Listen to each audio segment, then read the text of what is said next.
नमस्कार. ज्यांची जन्मतारीख 7, 16 आणि 25 आहे त्यांच्यासाठी मुलांक जो आहे तो 7 बनतो.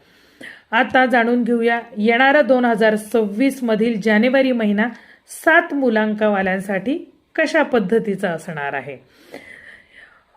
7 नंबर हा केतू ग्रहाच्या अंमलाखाली येतो. आध्यात्मिक चिंतन, आत्मचिंतनासाठी हा महिना अतिशय चांगला आहे. आध्यात्मिक विचार राहतील. एकांत तुम्ही स्वतःसाठी द्याल, एकांत साधाल, अभ्यास कराल.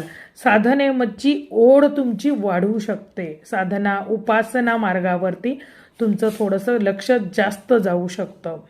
त्याचप्रमाणे कामामध्ये करिअरमध्ये जर म्हणाल तर एक खोलवर पण हळूहळू प्रगती होईल. एखाद्या गोष्टीचं डीपमध्ये संशोधन करणं, लेखन, त्याचप्रमाणे शिकवणं म्हणजेच त्याला अध्यापन म्हणतात. IT क्षेत्रामध्ये, आध्यात्मिक क्षेत्रामध्ये किंवा विश्लेषण करणे म्हणजे एखादी गोष्ट समजावून सांगणे, मार्गदर्शन करणे या क्षेत्रामध्ये सुद्धा जर का तुम्ही असाल तर तुम्हाला त्याचा अतिशय फायदा हा जानेवारी 2026 मध्ये होऊ शकतो. कुठच्याही गोष्टीचे घाईघाईने निर्णय घेऊ नका. थोडासा वेळ त्या गोष्टीला द्या. आर्थिक स्थिती तुमची जानेवारीमध्ये पैसा येईल पण अचानक खर्चही होऊ शकतो. त्यामुळे पैसा सांभाळून वापरा. गुंतवणुकीमध्ये थोडीशी सावधानगी तुम्हाला सांभाळायची आहे. फसवणूक तुमची होऊ शकते. नातेसंबंधांमध्ये जर म्हणाल मनातील गोष्टी न बोलल्यामुळे गैरसमज होऊ शकतात. त्यामुळे मनात जर का एखादी गोष्ट असेल तर थोडीशी ती बोलल्याने मार्ग मोकळे होतील. संवाद ठेवल्यास नाती सावरली जातील.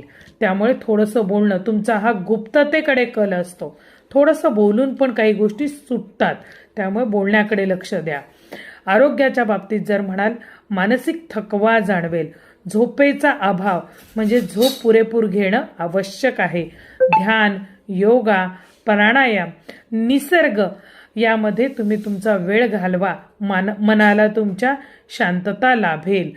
थोडक्यामध्ये जानेवारी 2026 7 लोकांसाठी मनन, संयम आणि स्वतःचं आत्मिक बळ वाढवणारा महिना आहे. शांतपणे घेतलेले निर्णय तुम्हाला पुढील भविष्यासाठी लाभदायक ठरू शकतात.